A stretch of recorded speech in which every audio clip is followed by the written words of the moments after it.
আকাশের অবস্থা ভালো নয়, মনে হয় বৃষ্টি নামবে। বর্ষাকাল এসে গেছে, এখন প্রায় সারাদিনই বৃষ্টি হবে। তাহলে তো দাদা আমরা মহা বিপদে পড়ে যাব।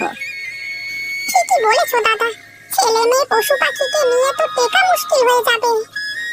এই বর্ষায় আবার অতিরিক্ত বৃষ্টির কারণে বন্যা না হয়ে যায়। ঘরে কিছু শুকনো খাবার মজুত করে রেখো সবাই। আমার চিন্তা হচ্ছে আমার হাঁস দুটো নিয়ে, কোথায় যাব এই বর্ষায়?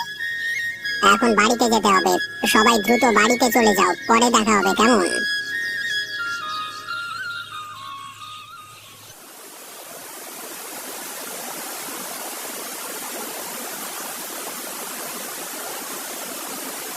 ভিজে তো একাকার হয়ে গেছো, বৃষ্টি শুরু হওয়ার আগে বাড়িতে চলে আসবে না? বর্ষার বৃষ্টির কোনো ঠিকানা আছে, যখন তখন নেমে পড়ে। বাবা, ঘরের ভিতর পানি পড়ছে। কি করব বাবা, আমাদের তো অনেক টাকা পয়সা নেই যে নতুন করে মেরামত করব। আগামীকাল কি খাবো সেটা নিয়েও চিন্তা করতে হয় আমাদের। হাঁস দুটোর কি হবে যদি অতিরিক্ত বৃষ্টির ফলে বন্যা হয়ে যায়? কিভাবে বাঁচবে খাবার না পেলে? সেটাই ভাবছি। অনেক রাত হয়ে গিয়েছে, শুয়ে পড়ো, সকালে দেখা যাবে।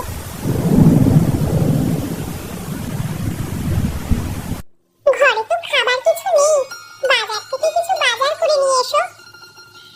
সারা রাত বৃষ্টির জন্য কাজে যেতে পারলাম না, হাতে টাকাও নেই, বাজার করব কিভাবে?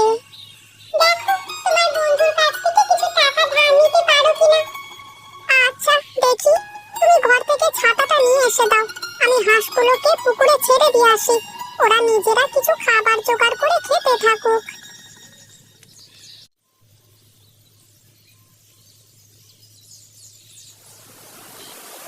বাড়িতে আছো বিনোদা?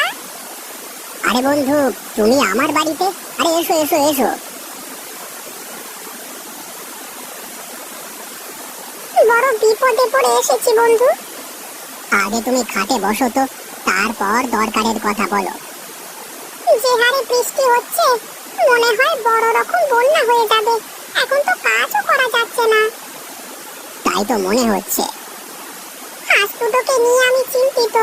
আমার বাড়ি নদীর কাছাকাছি হওয়ায় সন্দেহে থাকি যে কখন ঘর বাড়ি পশু পাখি এগুলো ভেসে যায়। চিন্তা করো না, হাঁস তো পানিতে সাঁতার কাটতে পারে, ভেসে থাকতে পারে। যাই হোক, তোমার ক টাকা লাগবে? হ্যাঁ, ঘরে কোনো বাজার নেই, ছেলে মেয়ের মুখের দিকে তাকানো যায় না। কত টাকা লাগবে তোমার? 1000 টাকা মতো। আচ্ছা বসো, দিচ্ছি টাকা।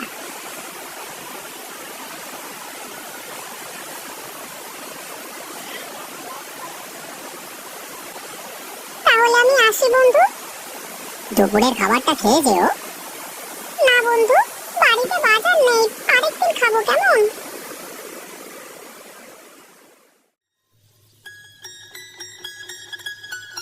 দাদা, চাল কত টাকা কেজি? 30 টাকা আছে একটা, আর একটা আছে 35 টাকা। আপনাকে কোনটা দেব? আমাকে 30 টাকা কেজি করে, ওটাই 10 কেজি দাও। আচ্ছা আচ্ছা দিচ্ছি। আর কিছু নেবেন দাদা? চিড়া আছে আপনার দোকানে? আছে। কতটুকু দেব? কত টাকা করে কেজি? 50 টাকা প্রতি কেজি। 2 কেজি দেবেন। আচ্ছা দাঁড়ান।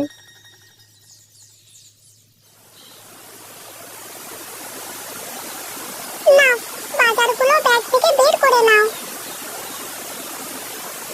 শুনছো, রাস্তাঘাটের অবস্থা একদম ভালো না, ফসলি জমি বৃষ্টির পানিতে তলিয়ে গেছে। এমন চলতে থাকলে তো বন্যা হয়ে সবকিছু ভাসিয়ে নিয়ে যাবে গো। কিছুদিনের মধ্যে উঁচু কোনো জায়গায় আশ্রয় নিতে হবে। বাজারে শুনলাম বন্যা এসে পড়বে কিছুদিনের মধ্যে। আচ্ছা, খাওয়া শেষ করে শুয়ে পড়ো, সকালে দেখা যাবে। বন্যা হওয়ার কারণে তো আমাদের স্কুল বন্ধ হয়ে গেল, বন্যায় তো আমার বই খাতা সব ভেসে গেছে। বন্যা চলে গেলে আবার সবকিছু ঠিক হয়ে যাবে বাবা। গ্রামের নাম হরিহরপুর। এই গ্রামে বৃষ্টি হলেও উঁচু সমতল ভূমি হওয়াতে বন্যার পানি বেশি ওঠে না। পরিশেষে গ্রামের নদীর সাথে এই গ্রামের নদী এক হয়ে মিলেছে। পুলিশের গ্রামের ঘর বাড়ি ভেসে এই গ্রামে এসে পড়েছে। আজিজ নামে একজন সৎ ব্যক্তি বাস করত হরিহরপুর গ্রামে। তিনি বাজার করে নদীর পাশে রাস্তা দিয়ে ফিরছিলেন। তার হাতে ব্যাগ। হঠাৎ দেখেন একটা হাঁসও ভেসে যাচ্ছে। তা দেখে আজিজ নদীর কাছে গিয়ে হাঁসটাকে হাত বাড়িয়ে পাড়ে নিয়ে আসে। পাড়ে তুলে দেখে হাঁসের পায়ে একটু চোট পেয়েছে। পায়ে চোট পাওয়ার কারণে সাঁতার কাটতেও পারছে না। এটাকে বাড়িতে নিয়ে গিয়ে সুস্থ করে তুলি, পরে খোঁজ খবর নিয়ে আসল মালিককে ফেরত দেওয়া যাবে। তা দেখে আজিজ মনে মনে ভাবে যে সে হাঁসটাকে কোলে করে নিয়ে যেতে থাকলো। পথে আবুল নামের একজন যুবক আজিজের কোলে হাঁস দেখে জিজ্ঞাসা করে, কি ভাই, হাঁস কিনে আনলেন নাকি? না ভাই, আমি হাঁস কিনবার টাকা কোথা থেকে পাবো? এটা বন্যায় পাশের গ্রাম থেকে ভেসে আসছে। এটাকে নদী থেকে উদ্ধার করে বাড়িতে নিয়ে যাচ্ছি। আমাকে দেন, আমি আমার বাড়িতে নিয়ে যাই। না ভাই, আমার কাছেই থাক। হাঁসটা আজিজকে নিতে দেব না।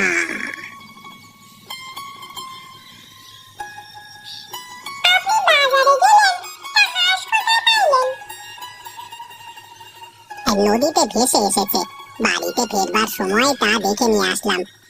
হাঁসটা অসুস্থ, যাও ঘর থেকে মলমের কৌটোটা নিয়ে এসো।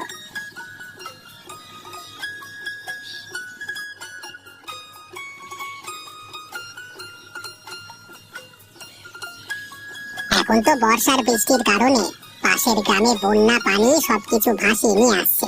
এখন তো আর কার হাঁস তা তো খোঁজ নেওয়া সম্ভব নয়। বন্যা কমলে তখন হাঁসের মালিককে ফিরিয়ে দেব। আপনি যা ভালো মনে করেন। আপনারা এখানে কি চান? আপনি নাকি একটা হাঁস কুড়িয়ে এনেছেন, সেটা দেখতে এসেছি। সেটা আপনাদেরকে বললো? আমরা শুনেছি। হ্যাঁ এনেছি তো। বাইরে নিয়ে আসেন, দেখবো।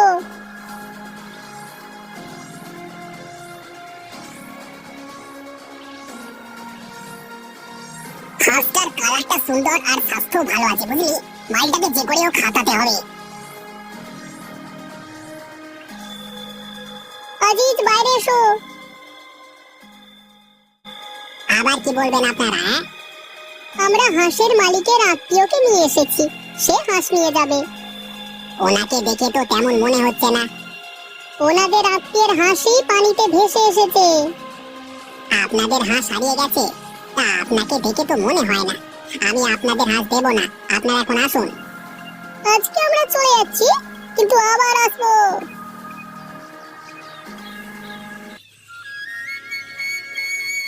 আপনাদের গ্রামে কারোর হাঁস এই বন্যায় ভেসে গেছে কি? না তো, তেমন তো কিছু শুনিনি। আচ্ছা ঠিক আছে।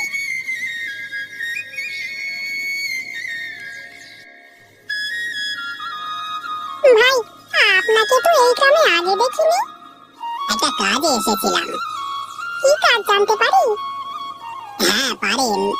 কিছুদিন আগে বন্যায় নদীতে একটি হাঁস ভেসে গিয়েছিল। সেটা কার আমি সেটাই অনুসন্ধান করতে এসেছি আর কি। আপনি কি পেয়েছেন? হ্যাঁ। ওই হাঁসটা আমার। কিভাবে বুঝবো যে ওই হাঁসটা আপনার? হাঁসের গায়ের রং বাদামি, গলায় একটা নীল রঙের পুঁথির মালা, আর ডান পায়ে চোট পেয়েছিল হারিয়ে যাওয়ার আগের দিন। পানির কারণে দোকানপাট সব বন্ধ থাকায় ওর জন্য মলম কিনতে পারিনি। আপনি আমার সাথে আমার গ্রামে চলুন, আপনার হাঁসটা নিয়ে আসবেন। আজকে তো সন্ধ্যা হয়ে গিয়েছে, আপনি আপনার ঠিকানা দিয়ে যান, আমি সকালের দিকে রওনা হব। বাড়িতে আছেন ভাই? কে? আমি হরিশ, হাঁস নিতে এসেছিলাম। ও আপনি? দাঁড়ান দাঁড়ান, আসছি। আমি ভাবতেই পারিনি যে আমি আবার হাঁসটাকে ফিরে পাবো।